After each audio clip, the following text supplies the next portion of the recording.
പേടിയാവുന്നു. ഇക്കണി പേടിയാവുന്നു. ലക്ഷദ്വീപ്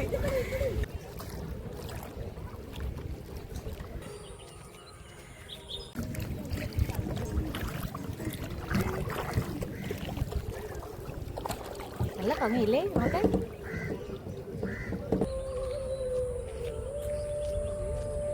ഇന്നലെ കല്യാണ വീട്ടിൽ നിന്ന് അടിച്ചുകൊണ്ടുവന്ന പോവാട്ടോ. അപ്പം നമ്മുടെ യൂട്യൂബ് ചാനലിലോട്ട് എല്ലാവർക്കും സ്വാഗതം. 2026 ആദ്യത്തെ ലോങ് വീഡിയോ ആണ് കേട്ടോ നമ്മുടേത്. അപ്പോൾ 2026 കടന്നപ്പോഴത്തേക്ക് 2025 കുറിച്ച് എന്തെങ്കിലുമൊക്കെ നമുക്ക് പറയണ്ടേ? എന്തെങ്കിലും അല്ല കേട്ടോ, എൻ്റെ മനസ്സിൽ തൊട്ട് ഞാൻ പറയുന്ന കാര്യങ്ങളാണ്. 2025 ആയപ്പോഴത്തേക്ക് നമ്മുടെ ഫാമിലിയിലോട്ട്, അതായത് യൂട്യൂബ് ഫാമിലിയിലോട്ട് കുറേ അധികം നല്ല കൂട്ടുകാരെ കിട്ടിയിട്ടുണ്ടേ. നമ്മൾ വീഡിയോ ഒക്കെ ഇടുന്ന സമയത്ത് അന്നേരം തന്നെ എനിക്ക് കമൻ്റ് ഇട്ട് നമുക്ക് പോസിറ്റീവ് ആയിക്കോട്ടെ എന്തോ ആയിക്കോട്ടെ, നമ്മൾ തെറ്റുകുറ്റങ്ങളാണെങ്കിലും അത് ചൂണ്ടിക്കാണിച്ച് നമ്മളൊരു സഹോദരങ്ങളെ പോലെ തന്നെ കമൻ്റ് ഇടുന്ന കുറേ നല്ല കൂട്ടുകാരുണ്ട്. ഇവരാരെയും ഞാൻ കണ്ടിട്ടില്ല, എനിക്ക് കാണണമെന്നും അതിയായ ആഗ്രഹമുണ്ട് കേട്ടോ. അതുപോലെ തന്നെ ഇവരുടെ ആരെങ്കിലും കമൻറ്റ് ഒന്നോ രണ്ടോ വീഡിയോയ്ക്ക് കണ്ടില്ലെങ്കിൽ തന്നെ എനിക്കൊരു വെപ്രാളമാണ് കേട്ടോ. എന്തുകൊണ്ടായിരിക്കും കമൻറ്റ് ഇടാഞ്ഞത്? ഇനി വല്ല വയ്യായിക വല്ലതും ആണോ? അതുപോലെ തന്നെ ഞാൻ ചിന്തിക്കാറുണ്ട്. സപ്പോർട്ടും ഇനി എനിക്ക് അങ്ങോട്ട് വേണം. അപ്പോൾ എല്ലാവരോടും ഒത്തിരി നന്ദി. അപ്പം പിന്നെ ഇനി നമുക്ക് വീഡിയോയിലോട്ട് പോകാം. അങ്ങനെ രാവിലെ ആയപ്പോഴത്തേക്ക് ഇതാ മക്കൾക്കുള്ള ദോശയും ഉള്ളിക്കറിയും കൂടെ ആട്ടോ ഉണ്ടാക്കുന്നത്. ഇവിടെ ഉള്ളിക്കറി വെച്ച് കഴിഞ്ഞാൽ കിച്ചുവിനും വിച്ചുവിനും തുമ്പിക്കൊക്കെ ഭയങ്കര ഇഷ്ടമാണ്. ദോശയുടെ കൂടെ അവർക്ക് എന്തും പോവും. നിങ്ങളൊന്ന് സൂക്ഷിച്ച് നോക്കിയാൽ ഈ തുമ്പി ബാക്കിൽ കിടന്ന് കാണിക്കുന്ന കുറേ വേലത്തരങ്ങൾ കാണാൻ പറ്റും. ഈ വേലത്തരങ്ങളെന്ന് പറഞ്ഞാൽ തുമ്പി അവിടെ അടി ഉണ്ടാക്കുക കിച്ചുവായിട്ട്. ഇവിടെ സ്ഥിരം എന്നും ഉറക്കം എണീക്കുന്ന മുതലേ ഇവിടെ അടിയാ. ഞാനുണ്ട് രാവിലെ ആയിട്ട് വിച്ചുവിൻ്റെ അടുത്ത് പറഞ്ഞേ, അല്ല വിച്ചുവിൻ്റെ അടുത്തല്ല പൊടിമോൻ്റെ അടുത്ത് പറഞ്ഞു, മോനെ തുമ്പി വിളിച്ചുണർത്താൻ. തുമ്പി വിളിക്കുന്നതും ഭയങ്കര ടാസ്ക്കാ. 5 മിനിറ്റ് 10 മിനിറ്റ് എന്നൊക്കെ പറഞ്ഞ് നിൽക്കും. അങ്ങനെ ഇന്ന് വിളിച്ചുണർത്തിയത് എങ്ങനെയാണെന്നറിയോ? മുടി പിടിച്ച് വലിച്ച് അവൾ എണീറ്റ് 2 അടി കൊടുത്തു. പിന്നെ അങ്ങോട്ടും ഇങ്ങോട്ടും തകർത്തടിയായിരുന്നേ. എനിക്ക് ഏറ്റവും വലിയ പാട് ഈ തുമ്പിയുടെ മുടി കെട്ടുക എന്നുള്ളതാണ്. കുളിച്ചിട്ട് ഒരുവിധം ഉണങ്ങിയതേ ഉള്ളൂ. ഞാൻ ചീപ്പി ഉടക്കൊക്കെ ഒന്ന് അറുത്തതിന് ശേഷം കേട്ടോ കെട്ടുന്നത്. എൻ്റെ അനിയത്തി ഇണെങ്കിൽ എപ്പോഴും എന്നെ വഴക്ക് പറയും, എപ്പോഴും നിനക്ക് ഒരേ സ്റ്റൈലേ ഉള്ളൂ എന്ന്. സത്യം പറഞ്ഞാൽ എനിക്ക് മുടി കെട്ടാന്ന് വലുതായിട്ട് അറിഞ്ഞൂടെ. അപ്പോൾ ഇന്ന് സ്കൂളിലേ ക്രിസ്മസ് ഫ്രണ്ടിന്റെ തെരഞ്ഞെടുപ്പുണ്ട്. ഒന്ന് കിച്ചുവിനും ഒന്ന് തുമ്പിക്കും. ഇന്നലെ രാത്രി കൊണ്ടുവന്നപ്പോഴേ ഇതൊക്കെ ഒന്ന് പൊട്ടിച്ച് നോക്കി. ഞാൻ ഫോട്ടോ എടുത്തോണ്ട് വന്നേ കേട്ടോ, അത് പൊട്ടിക്കാതിരിക്കാൻ വേണ്ടി. പക്ഷെ ഇടയ്ക്ക് എപ്പോഴും ഒന്ന് പൊട്ടിച്ച് നോക്കി. അയ്യോ ഞാൻ ഇതിൻ്റെ ഒരു ഇതും കൂടെ കൊടുക്കും.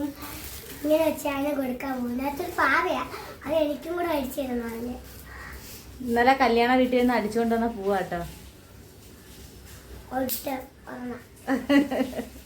അങ്ങനെ അവരെയൊക്കെ സ്കൂളിൽ വിട്ടപ്പോഴത്തേക്ക് ഇനിയാണ് കേട്ടോ രസം നടക്കുന്നത്. എൻ്റെ അടുത്ത് ഒരു 2 മണി, അതായത് നട്ടുച്ചയ്ക്കായപ്പോൾ ഇക്ക പറഞ്ഞ് വാടേ നമുക്കൊന്ന് പുറത്ത് പോയി ചായ കുടിക്കാമെന്ന് പറഞ്ഞ് എന്നെ മൺറോത്തുരുത്ത് കൊണ്ടുപോവുകയാണ്. ഞാൻ നിന്ന വേഷത്തിൽ, സത്യം പറഞ്ഞാൽ എന്തായാലും കുളിച്ചിട്ടുണ്ടായിരുന്നു കേട്ടോ, നിന്ന വേഷത്തിൽ പോയതാണ്.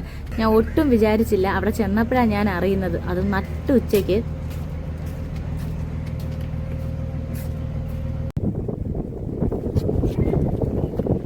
ഇതിന് മുന്നേ ആണെങ്കിൽ ഞങ്ങൾ ഒരു വട്ടം പോയിട്ടുണ്ടായിരുന്നേ, ഒന്നല്ല 2-3 വട്ടം പോയിട്ടുണ്ടെങ്കിലും ഇക്കാണെങ്കിൽ ഇങ്ങനെ വണ്ടി കയറ്റി വള്ളത്തിനകത്ത് വെച്ച് അപ്പുറത്തെ കടവിലോട്ട് ഇറങ്ങി അവിടുന്ന് ഞങ്ങൾ ചുമ്മാ അങ്ങ് ഇറങ്ങി വരുത്തേ ഉള്ളായിരുന്നു.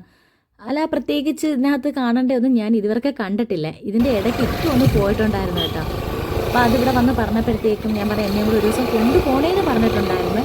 പക്ഷേ പെട്ടെന്ന് വന്നിട്ട് എൻ്റെ അടുത്ത് വാ ഒരുങ്ങെന്ന് പറഞ്ഞ്, അതും ഈ വെയിലത്ത് കൊണ്ടുപോകും ഞാൻ വിചാരിച്ചില്ല. പിള്ളേർ വരുന്നതിന് മുന്നേ എനിക്ക് തിരിച്ച് വരികയും വേണം. അങ്ങനെ അവിടെ ചെന്നപ്പോഴത്തേക്ക് ഇതാ എനിക്കൊരു ഐസ്ക്രീമൊക്കെ മേടിച്ചിട്ട് ആൾ തന്നെ അങ്ങ് കുടിച്ചിട്ട് എനിക്ക് തന്നു കേട്ടോ. ഇക്കാക്ക് അങ്ങനെ അധികം മധുരം ഒന്നും കഴിക്കത്തില്ല. ഞാനാണെങ്കിലോ നേരെ തിരിച്ചു.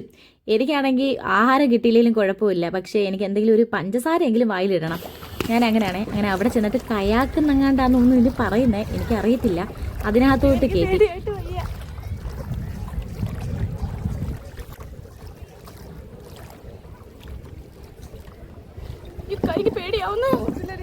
പേടിയാവുന്നു.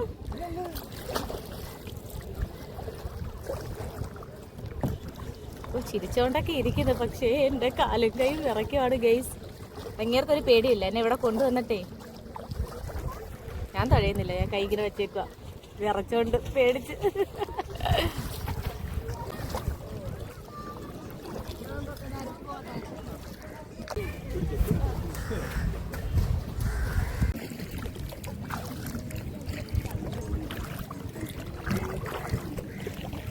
ഇതാണോ കണ്ടൽക്കാട്?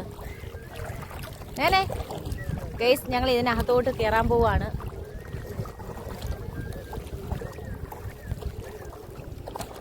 നല്ല ഭംഗിയില്ലേ നോക്കെ.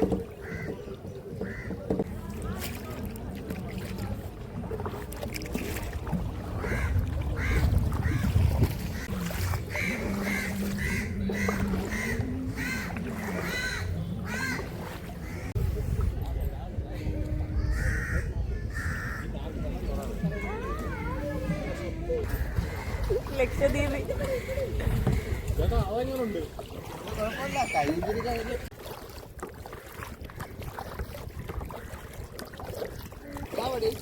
ആ കൊള്ളാം, പക്ഷെ പേടി കാരണം അങ്ങോട്ട് ആസ്വദിക്കാൻ പറ്റുന്നില്ല. ഭയങ്കര പേടിയായി പോണു.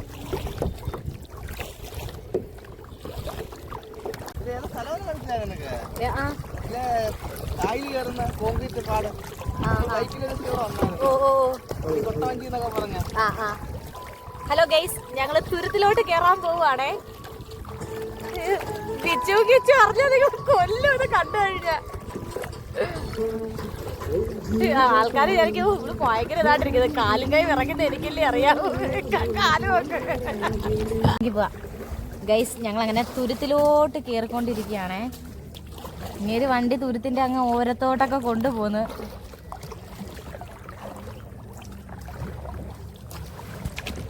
ഇങ്ങേര് കാട്ടിലോട്ട് ഓട്ടിച്ച് കയറ്റുക. എനിക്ക് പേടി വന്നു. മതി കാമോ തിരിച്ചു പോവാ മതി. അങ്ങനെ അടുത്ത് അയ്യോ അടി പോയി.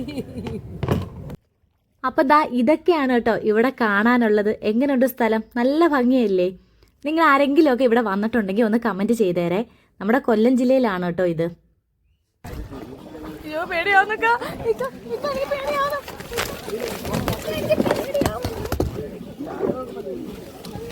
ഇങ്ങനെ കൊണ്ടുവന്ന് വളച്ച് ഈ കാട്ടിന്റെ കീഴിലൊക്കെ കൊണ്ടുവന്ന് കയറ്റി. ഭാഗ്യം ചത്തില്ല, ജീവനോടുണ്ട്. 1 മണിക്കൂറാട്ടോ എടുത്തത്. ഏകദേശം ഒരു 1/2 മണിക്കൂർ കഴിഞ്ഞപ്പോഴത്തേക്കും ഞാൻ കൈ നിർബന്ധിച്ച് പോവാന്ന് പറഞ്ഞു. കാരണം എനിക്ക് വെള്ളമൊക്കെ ഭയങ്കര പേടിയാട്ടോ. എനിക്ക് എന്തെങ്കിലും ഒരു ഇത്തിരി കാര്യം മതി, ഞാൻ കിടാന്നും പറഞ്ഞ് വിറയ്ക്കും. അങ്ങനെയുള്ള എന്നെ കൊണ്ടുവന്ന് ഇങ്ങനെ വെള്ളത്തിനകത്ത്, എന്തിനാ ബീച്ചിൽ പോയാലും നിങ്ങൾ എൻ്റെ പല വീഡിയോ കണ്ടാലും അറിയാം, വെള്ളം ഉള്ളതിനകത്ത് ഞാൻ ഇറങ്ങത്തേ ഇല്ല. ബീച്ചിൽ പോലും ഒന്ന് കാല് പോലും നനയ്ക്കത്തില്ല. എനിക്ക് അത്ര പേടിയാണ് കേട്ടോ. അങ്ങനെ പിള്ളേർ വരുന്നതിന് നമുക്ക് തിരിച്ചു പോകണ്ടേ. തിരിച്ചു പോകുന്ന വഴിയിൽ ഞാൻ കണ്ട ഒരു കാഴ്ച കേട്ടോ. എനിക്കങ്ങ് ഒരുപാട് ഇഷ്ടപ്പെട്ടു. പണ്ടത്തെ സിനിമകളിലൊക്കെ കാണിക്കത്തില്ല, അപ്പുറവും ഇപ്പുറവും വെള്ളവും അങ്ങനെ നടുക്ക് വലിയൊരു വഴിയൊക്കെ ആയിട്ട്. പണ്ടത്തെ കാലം പോലെ എനിക്ക് തോന്നി. എനിക്ക് ഒത്തിരി ഇഷ്ടപ്പെട്ടെ. അങ്ങനെ അവിടെ കുറേ ആമ്പലൊക്കെ ഉണ്ടായിരുന്നു. ഇതിനേക്കായും കൗതുകം എന്താണെന്നറിയാമോ? ഇപ്പുറത്തൊരു തോടുണ്ട്. കുറച്ച് ഭാഗത്ത് വെള്ളമുണ്ട്, പിന്നെ കുറേ ഭാഗത്ത് വെള്ളമില്ല, പിന്നെ വെള്ളമുണ്ട്. അതിനകത്ത് എന്തോരം കുഞ്ഞുമീനുകളാണ് കിടക്കുന്നത്. പണ്ടൊക്കെ ആയിരുന്നെങ്കിൽ ഞാനൊരു തോർത്തൊക്കെ എടുത്ത് അത് പിടിച്ചേനെ. പണ്ട് ഞങ്ങൾ ചാർത്തൂർ എന്ന് പറഞ്ഞൊരു സ്ഥലമുണ്ട് കേട്ടോ, ഇവിടെ അടുത്തുള്ളതാണ്. അപ്പോൾ അവിടെ ഞങ്ങൾക്ക് കുറേ ബന്ധുക്കളുണ്ട്. അപ്പോൾ അവരെ വീട്ടിൽ ഞാൻ പ്രത്യേകിച്ച് പോകുന്ന എന്തിനാണെന്നറിയാവോ? ഈ മീനെ പിടിക്കാൻ വേണ്ടി. അവിടെ ചെന്ന ഉടനെ ആ വീട്ടിൻ്റെ സ്റ്റെപ്പ് ഇറങ്ങുന്നിടത്തേ ഇതേ കണക്ക് തോടാട്ടോ. ഞാൻ അങ്ങനെ മീനെ പിടിച്ചിട്ട് കുപ്പിക്കകത്തൊക്കെ ഇട്ടുകൊണ്ട് വീട്ടിലോട്ട് പോവും. എനിക്ക് അത്രയ്ക്ക് ഇഷ്ടമായി ഈ വെള്ളത്തിലൊക്കെ കളിക്കാൻ. എന്നുവെച്ചാൽ ഈ കുഞ്ഞു തോട് നമുക്ക് കാലൊക്കെ ഒന്ന് ഇറക്കാൻ പറ്റിയെടുത്ത്. അങ്ങനെ നല്ല സ്ഥലമല്ലേ. അപ്പോൾ ഇത്രയൊക്കെ ഉള്ളൂ. എൻ്റെ സെൽഫി സ്റ്റിക്ക് കണ്ടില്ലേ, ഞാൻ ടാഗ് ചെയ്ത് വെക്കാം. എന്നെക്കായി നീളമുണ്ട് കേട്ടോ. ഇത് കൂടെ കൊണ്ടുവന്ന് നടന്നു കഴിഞ്ഞാൽ നമുക്കിത് ട്രൈപോഡായിട്ടൊക്കെ ഉപയോഗിക്കാൻ പറ്റും. ഇതാ കണ്ടോ, ഒരു ഉരിയ മീനാണോ മീൻ കുഞ്ഞാണോ ഒന്നും അറിയാൻ വയ്യ. നിങ്ങൾക്ക് ഇത് കാണാൻ പറ്റുന്നുണ്ടോ? അപ്പം നമ്മുടെ വീഡിയോ ഇത്രയൊക്കെ ഉള്ളൂ. ഇഷ്ടമെങ്കിൽ മറക്കാതെ സബ് ചെയ്യുക. കൂടെ നിങ്ങളുടെ ഫാമിലിയിലോട്ട് നമ്മളെ ഒന്ന് ഉൾപ്പെടുത്തുക. നമ്മുടെ വീഡിയോസൊക്കെ ഒന്ന് കണ്ട് കമന്റും നമുക്ക് അടുത്തൊരു വീഡിയോയിൽ കാണാം. വിച്ചുവും കിച്ചുവും തുമ്പിയും വന്ന് എന്നെ ഒന്നും ചെയ്തില്ലെങ്കിൽ തീർച്ചയായിട്ടും നമുക്ക് അടുത്ത വീഡിയോയിൽ കാണാം. ഈ വീഡിയോ ഇതുവരെ കണ്ടിട്ടില്ല. അവരിടുമ്പോഴത്തേക്ക് ടി വിക്കകത്തിരുന്ന് കണ്ടിട്ട് ഇന്ന് വിച്ചുവിൻ്റെ എക്സ്പ്രഷനൊക്കെ ഞാൻ വേണമെങ്കിൽ ഒന്ന് ഷൂട്ട് ചെയ്ത് കാണിക്കാം. എൻ്റെ അടുത്ത് ചോദിക്കും, ഞങ്ങളില്ലാത്ത സമയത്ത് നിങ്ങൾ കറങ്ങാൻ പോകുമോ അല്ലേ എന്നൊക്കെ പറഞ്ഞു. അപ്പോൾ ഇത്രയേ ഉള്ളൂ. Okay, bye, see U.